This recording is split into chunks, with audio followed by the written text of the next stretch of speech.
Bulandshahr breaking news में देखिए कुछ खास खबर। बुलंदशहर गैंगस्टर हाजी आरिफ की 22 लाख की चल अचल संपत्ति को किया गया कुर्क।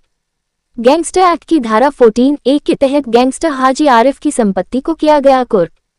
गिरोह बनाकर असामाजिक क्रियाकलापों से हाजी आरिफ ने अवैध रूप से अर्जित की थी संपत्ति। पुलिस और राजस्व विभाग की टीम द्वारा गैंगस्टर हाजी आरिफ की संपत्ति को किया गया कुर्क। गैंगस्टर हाजी आरिफ पर लूट, डकैती, हत्या, गोकशी जैसे 4 दर्जन से अधिक मुकदमा है दर्ज। बुलंदशहर के थाना खुर्जा नगर क्षेत्र के मोहल्ला शेखपेन में गैंगस्टर हाजी आरिफ के मकान को किया गया कुर्क। मौके पर जानकारी देते हुए प्रतीक्षा पांडे एसडीएम खुर्जा और पूर्णिमा सिंह सीओ खुर्जा, हमारे संवाददाता प्रदीप पंडित, बुलंदशहर। गैंगस्टर के अभियुक्त आरिफ उर्फ यामीन निवासी शेखपेन थाना खुर्जा के मकान नंबर 118 को कुर्क किया गया है।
हाथ पे गिर गया तो रोएगा। ये हल्के में ले रहा हूँ और छूट जाएगा तुरंत ही।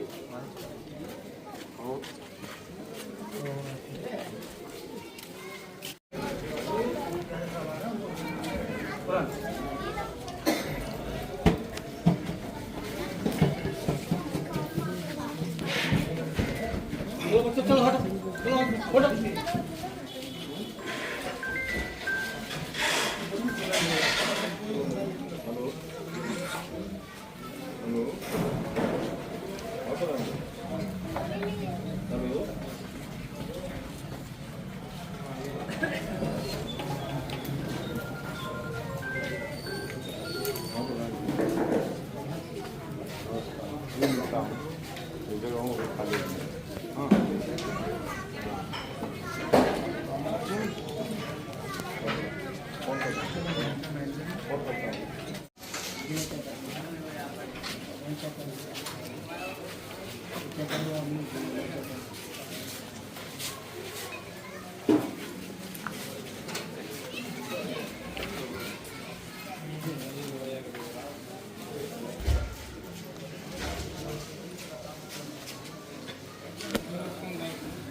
अधिकारी महोदय के द्वारा खुर्जा नगर में कुर्की की गई है, क्या है पूरा मामला? जी, ये जो कुर्की की कार्यवाही चल रही है, ये जिलाधिकारी महोदया जी के न्यायालय से जो आदेश हुआ है कुर्की का गैंगस्टर एक्ट के तहत, उसके क्रम में ये अनुपालन की कार्यवाही चल रही है। ये जो कार्यवाही जिस अपराधी के विरुद्ध है उसका नाम आरिफ पुत्र यामीन है। जो जिलाधिकारी महोदया के न्यायालय के आदेश पे लिखे हुए कुल अपराध हैं, वो उसके विरुद्ध 22 मुकदमे कुल दर्ज पाए गए हैं, जिसमें गोवध अधिनियम है, आर्म्स एक्ट है, पशु क्रूरता अधिनियम है और उसके अलावा जो भारतीय दंड संहिता के भी कुछ अपराध उसमें मेंशन्ड हैं। तो उसके जो ये अपराधों के क्रम में उसने संपत्ति अर्जित की थी, वो लगभग इस घर की मालियत जो सरकारी मानी गई है वो 21,99,000 मानी गई है और उसी के क्रम में फिर इसको कुर्की के आदेश की दिए गए हैं। और अगर इसमें कोई अपील होनी होगी तो जो अभियुक्त है वो अपील कर सकता है 3 महीने के अंदर। महोदय द्वारा एक कुर्क का आदेश आया है, क्या है पूरा मामला? अपराधियों एवं आपराधिक गतिविधियों को पर अंकुश लगाने के क्रम में आज दिनांक 26 अगस्त 2025 को थाना खुर्जानगर पुलिस के द्वारा गैंगस्टर एक्ट की धारा 14(1) के अंतर्गत श्रीमान जिलाधिकारी महोदय के आदेश के क्रम में अभियुक्त आरिफ पुत्र यामीन निवासी मोहल्ला शेख पैन थाना खुर्जानगर के अपराध से अवैध कृत्यों से जनित संपत्ति कुर्क की गई है। अभियुक्त आरिफ पुत्र यामीन एक शातिर अपराधी है जिस पर 50 से अधिक आपराधिक मामले दर्ज हैं। यह एक संगठित गिरोह बनाकर अवैध धन अर्जित करता है, जिसके क्रम में यह गौकशी, हत्या एवं हत्या के प्रयास जैसे जघन्य अपराध करता है। यह संपत्ति एक मकान है जिसकी मूल्यांकन लगभग 21,99,000 रुपए है।